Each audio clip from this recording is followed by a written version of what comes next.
So இன்றைக்கி நம்ம பார்க்க போகிற ரீடிங் என்ன அப்படின்னா, உங்கள் நபர்களுடைய லவ் லெட்டர் ரீடிங். ஓகே, அந்த நபர்கள் உங்களுக்கு சொல்லணும்னு நினைக்கிற விஷயத்த அப்படியே உங்கள்கிட்ட வந்து சொல்ல போகிறோம். ஓகே, ஸோ கண்களை மூடிக்கோங்க, உங்கள் நபர்களை மனதில் நினச்சிக்கோங்க, அவங்க பேரை வந்து 3 முறை சொல்லிக்கோங்க. ஸோ அதுக்கு முன்னாடி நீங்கள் சப்ஸ்கிரைப் பண்ணலைன்னா சப்ஸ்கிரைப் பண்ணிக்கோங்க. ஏன்னா சப்ஸ்கிரைப் பண்ணியிருக்கிறவங்களுக்கு எனர்ஜி வந்து அப்படியே உங்கள் நபர்கள் உங்கள்கிட்ட சொல்லணும்னு நினைக்கிறத அப்படியே நீங்கள் ஃபீல் பண்ணக்கூடிய மாதிரி இருக்கும். ஓகே, ஸோ கண்களை மூடிக்கோங்க. ஸோ இந்த நபர்கள் உங்களுக்கு சொல்லணும்னு நினைக்கிறது, ஐ எம் ரியலி சாரி. நான் நிறைய விஷயத்தில் உன்னை ஒரு விளையாட்டு பொருள் மாதிரி நான் பயன்படுத்திட்டேன். நிறைய தடவை உன்னை நான் கண்ட்ரோல்குள்ளே வைக்கவும் ட்ரை பண்ணியிருக்கேன். ஸோ அது எவ்வளோ பெரிய ஒரு தப்பான ஒரு விஷயம் அப்படின்றது எனக்கு இப்போ தான் புரியுது. எனக்கு தெரியுது, நான் தேடி தேடி அலைஞ்ச என்னுடைய காதல் தேவன் நீ மட்டும்தான் அப்படின்றது. ஏன்னா உன் கூட இருக்கும்போது உன்னோட அருமை என்ன அப்படின்றது எனக்கு சுத்தமாக புரியலை. ஆனால் நீ என்னை இப்போ விட்டுட்டு போனதுக்கப்புறம் உன்னுடைய அருமை என்ன அப்படின்றது எனக்கு நல்லாவே புரியுது. ஸோ நீ கூட இருக்கும்போது உன்னை நான் நிறைய கஷ்டப்படுத்திட்டேன். முதல்ல நான் அதுக்கு உன்கிட்ட மன்னிப்பு கேட்டுக்கிறேன். நிறைய உன்னை ஹர்ட் பண்ணிட்டேன். மனசு காயப்படுற மாதிரி நிறைய வார்த்தைகளையும் பேசிட்டேன். எனக்காக நீ எல்லாத்தையுமே சகிச்சுட்டு நீ என் பக்கத்தில் இருந்த. எனக்கு தெரியலை, நான் இப்போ யோசித்து பார்க்கும்போது அந்த விஷயங்கள்லாம் நீ எப்படி சகிச்சுக்கிட்டு இருந்த அப்படின்றத என்னால் கற்பனை கூட பண்ணி பார்க்க முடியலை. ஏன்னா அவ்வளோ வார்த்தைகள் நான் பேசியிருக்கேன். உனக்கு வலிக்கும் அப்படின்னு தெரிஞ்சே நான் வேணும்னே ஒரு சில விஷயத்த நான் பண்ணிட்டேன். அதுக்கெல்லாம் நான் இப்போ வெட்கப்படுறேன், என் கூனி குறுகிறேன். நீ என் வாழ்க்கையிலேருந்து நான் உன்னை எப்போ மிஸ் பண்ணணும், அன்னைக்கு தான் நான் உன்னுடைய காதலையும், இது காதலோட ஆழம் என்ன, உண்மையான காதல்னால் எப்படி இருக்கும் அப்படின்றத நான் மனசார ஃபீல் பண்ண ஆரம்பித்ததே. ஏன்னா நீ என் பக்கத்தில் இப்போ இல்லை அப்படிங்கும்போது, நீ கூட இருக்கும்போது நான் உன்னை வந்து ரொம்ப ஓட விட்டு ஒரு மாதிரி பண்ணிட்டேன். ஆனால் நீ என் பக்கத்தில் இல்லை அப்படிங்கும்போது நீ எனக்கு வேணும் அப்படின்னு ரொம்ப ஆசை அலாதியாக வருது.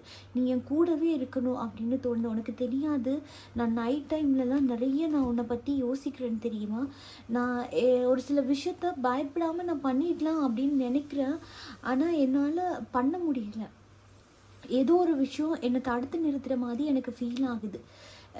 நான் இங்கே இருந்தாலுமே கூட என் மனசு ஃபுல்லாக உன்கிட்ட தான் இருக்குது, உன்னை சுற்றி தான் இருக்குது. நான் டெய்லி உன்னுடைய ஃபோட்டோஸ் பார்க்குறேன். உன் ஃபோட்டோஸ் பார்த்து நான் பேசிக்கிட்டே இருக்கேன். நான் பேசுகிற வார்த்தைகள் உன்னுடைய காதுகளில் விழுகுதா? நான் ஒவ்வொரு நிமிஷமும் ஒன்று தான் இங்கே நினச்சிட்டே இருக்கேன். நான் இப்போ சொல்கிறதெல்லாம் உனக்கு ரொம்ப காமெடியாக இருக்கலாம். எவ்வளோ காயம் கொடுத்தவன் எப்படி என்ன நினைக்க போகிறான், எப்படி நினைக்க போகிறான்னு நீ நினைக்கலாம். ஆனால் உண்மையான விஷயம் அதுதான். நான் ஒவ்வொரு செகண்டும் நினச்சிட்டு தான் இருக்கிறேன். உனக்கு தெரியாது, நான் இப்போ இருக்கக்கூடிய சூழ்நிலை வந்து எவ்வளோ பெரிய மோசமான ஒரு சூழ்நிலை அப்படின்றது உன்னால் கனவுல கூட கற்பனை பண்ணி பார்க்க முடியாத ஒரு ஆபத்தான ஒரு இடத்துல நான் மாட்டிக்கிட்ட மாதிரி ஃபீல் ஆகுது. இந்த இடத்துல இருந்து போகணும் அப்படின்னு நிறைய தடவை நான் ட்ரை பண்ணிட்டேன். பட் என்னால் போக முடியலை. சென்டிமெண்டலாக என்னோட சில விஷயத்த சொல்லி இந்த இடத்துல பிடிச்சி வைக்கிற மாதிரி எனக்கு ஒரு உணர்வு வருது. நிறைய டைம் வந்து நான் உனக்கிட்ட ஆன் அண்ட் ஆஃப் சுச்சுவேஷன்ஸில் இருக்கிறதுக்கு காரணம் என்ன அப்படின்றத நீ யோசிச்சிருக்கலாம். அதுக்கான காரணம் என்ன அப்படின்னா இந்த ஒரே ஒரு விஷயந்தான். நான் உங்ககிட்ட வரணும்னு நினைக்கும் போதெல்லாம் என் பின்னாடி இருக்கக்கூடிய நபர்கள் என்னை எமோஷ்னலாக பிளாக்மெயில் பண்ணிகிட்டு இருக்காங்க. இதெல்லாம் நான் சொல்லும்போது உன்னால் நம்ப முடியாமல் இருக்கலாம், ஆனால் அதுதான் உண்மை. எனக்கு என்னமோ நீ என்னை விட்டு ரொம்பவே தூரம் போன மாதிரி இருக்குது. என்னுடைய மனைவியாக நீயே ஆகியிருக்கலாமோ அப்படின்னு எனக்கு தோணுது. இப்போ இந்த செகண்ட் என்னுடைய கணவனாவோ, என்னுடைய மனைவியாவோ, என் குழந்தைகளுக்கு ஒரு தாயாவோ, எனக்கு ஒரு தோழியாகவும் நீ என் பக்கத்திலே இருந்திருக்கலாம் அப்படின்னு எனக்கு ஆசை அதிகமாக வருது. நான் நிறைய இடத்துல உன்னை மிஸ் பண்ணிட்டனோ அப்படின்றது எனக்கு என்னோட பர்சனல் லைஃப்பில் நடக்கிற ஒவ்வொரு விஷயங்கள்லையுமே எனக்கு வந்து சொல்லிகிட்டே இருக்காங்க டிவைன். நீ தப்பு பண்ணிட்ட, உன்னுடைய பார்ட்னர் வேறு அப்படின்னு உனக்கு நல்லாவே தெரிஞ்சிருக்கும்ல. நான் நிறைய தடவை வந்து நான் உன்கிட்டே சொல்லியிருக்கேன், நீ தான் என்னுடைய ஆத்மார்த்தமான ஒரு சோல் அப்படின்னு. எனக்கு உண்மையாக சொல்லு, நீயும் அப்படி ஃபீல் பண்ணியா? என்ன தான் உண்மையான சோல் அப்படின்ற மாதிரி உனக்கு ஃபீல் ஆச்சா? ஏன்னா உண்மையில் மற்றவங்க மேலே எனக்கு தோணுன ஒரு அட்ராக்ஷனுக்கும் உண்மையில் எனக்கு தோணுன அட்ராக்ஷனுக்கும் நிறைய வித்தியாசம் இருக்குது. நான் மற்றவங்க கூடலாம் கதைச்சேன் தான், பழகுனேன் தான், ஒத்துக்கொள்கிறேன். ஆனால் உன்கிட்ட கதைச்சதுக்கும் அதுக்கும் நிறைய வித்தியாசம் இருக்குது. உன் கூட நான் தீர்க்கமாக இருக்கணும்னு தான் நினச்சி பழகினேன். ஆனால் சந்தர்ப்ப சூழ்நிலை என்னை வற்புறுத்தி இந்த இடத்துல வேறொரு பக்கம் கூட்டிகிட்டு போகிற மாதிரி இருக்குது. இதை நினச்சாலே எனக்கு ரொம்ப வருத்தமாக இருக்குது. ஏன்னா என்னுடைய வாழ்க்கையில் நான் என்றைக்குமே உன்னை மிஸ் பண்ணக்கூடாதுன்னு நினைக்கிறேன். ஆனால் சிச்சுவேஷன் பாரு, நாளுக்கு நாள் சரியாகுதாண்டு கிடையாதே. நாளுக்கு நாள் ஏதாவது ஒரு பிரச்சனை தானே வந்துகிட்டே இருக்குது. எனக்கு உண்மையாக சொல்லு, நீ முதல்ல நிம்மதியாக இருக்கியா? ஏன்னா உங்கள் நபர்கள் கேட்குற ஒரே கொஷின் என்னென்னா, நீ முதல்ல என்ன சோல்னு நினச்சியா, நீ நிம்மதியாக இருக்கிறியா அப்படின்னு தான். ஏன்னா அந்த நபர்களால் நிம்மதியாக இருக்க முடியலை நீங்கள் இல்லாமல் அப்படின்றத அவங்க மனசால் ஃபீல் பண்ணுறத நான் இங்கே பார்க்குறேன். ஸோ அது மட்டும் இல்லாமல், நான் உனக்கு பண்ண அந்த துரோகத்தினாலே உன் முன்னாடி வந்து ஒரு ஃபேஸை காட்டக்கூட எனக்கு ரொம்ப வெக்கமாக இருக்குது. இவ்வளோ துரோகம் பண்ணிவிட்டு எப்படா அகெயின் வந்து ஃபேஸை காட்டுறது எனக்கு தெரில. ஏன்னா நீ எத்தனையோ தடவை சொன்ன அவங்களோட சேராத, இந்த தேர்ட் பார்ட்டி ரொம்ப மோசமானவங்க, இவங்க காசுக்காக பழகுறாங்க, தேவைக்காக பழகுறாங்கன்னு நீ சொன்ன. ஆனால் நான் அதை கேட்காம போயிட்டேன். ஆனால் இந்த இடத்துல நான் கேட்காம போனதையும் தாண்டி உண்மையில மிஸ்டேக் இருக்குது அப்படின்னு தான் சொல்லுவேன். அது ஏன் அப்படின்னா, தேர்ட் பார்ட்டி இருக்காங்கன்ட்டு தெரிஞ்சுமே நீ என் கூட இருக்காமல் அந்த இடத்துல நீ என்னை விட்டுட்டு போயிட்ட. எனக்கான ப்ராப்பராக நீ அன்பு கொடுக்கல அப்படின்றதுனால தான் என்னால் இப்போ தேர்ட் பார்ட்டியை சூஸ் பண்ணக்கூடியதாக இருக்குது. ஒரு சில நபர்கள் ஆல்ரெடி தேர்ட் பார்ட்டி சுச்சுவேஷன்ஸ் இருக்குது அப்படின்னா அந்த நபர்கள் அதில் சிக்கிட்டாங்க. ஸோ இங்கே ஒரு நபர்கள் புதுசாக அந்த காதலுக்குள்ளே என்டர் ஆகியிருக்கலாம். அதுக்கு அவங்க சொல்கிற ரீசன் என்ன அப்படின்னா, நான் வந்து உன் மேலே இருக்கக்கூடிய அந்த அலாதியான அன்பை நான் காட்டியே ஆகணும், கட்டுப்படுத்த முடியாமல் இந்த இடத்துல நான் ஏங்கிட்டு இருந்தேன். எனக்கு ப்ராப்பராக அந்த இடத்துல என்னை கேர் பண்ணிக்க யாரும் இல்லாததுனால நீ கொடுக்காத அந்த அன்பு எனக்கு அன்னைக்கு அவங்க கொடுத்ததும் அவங்க பேசின அந்த வார்த்தையும் எனக்கு ரொம்ப அலாதியாக இருக்குது. இப்போவும் எனக்கு அப்படி தான் இருந்துகிட்டு இருக்கு. ஏன்னா நீ இந்த இடத்துல எனக்கு உண்மையான அன்பு கொடுக்க இல்லையே.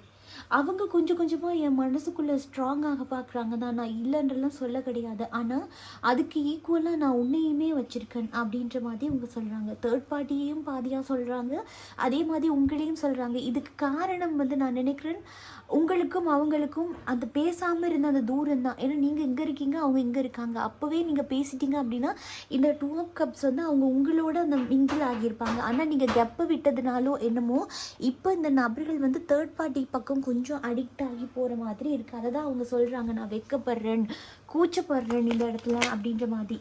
ஸோ இந்த இடத்துல நான் வந்து சில விஷயங்கள் அவங்ககிட்ட பேசலான்னு பார்க்குறேன்.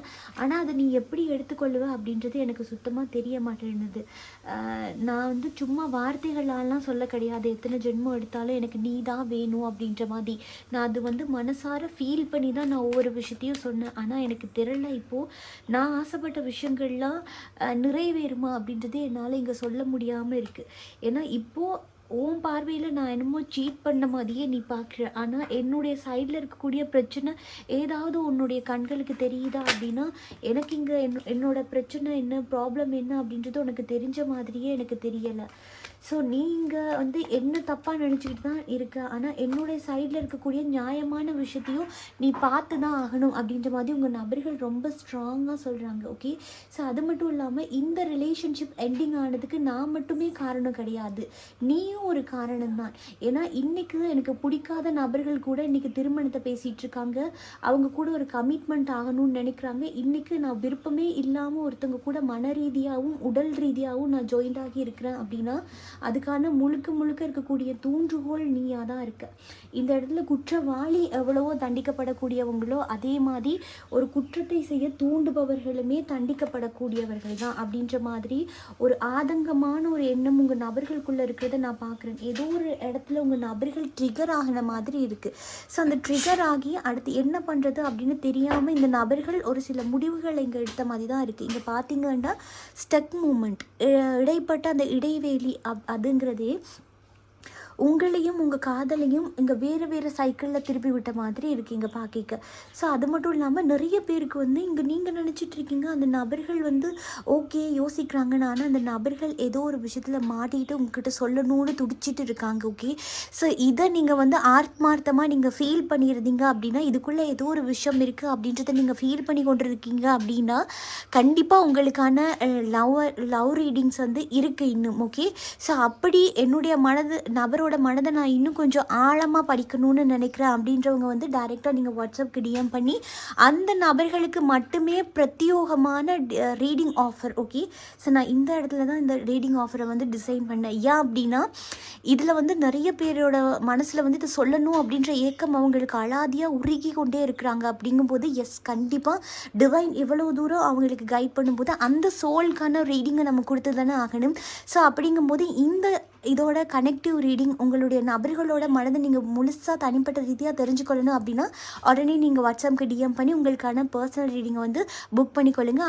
அதோடு சேர்த்து இந்த லவ் ரீடிங் ஆஃபரையுமே நீங்கள் பெற்றுக்கொள்ளுங்கள்.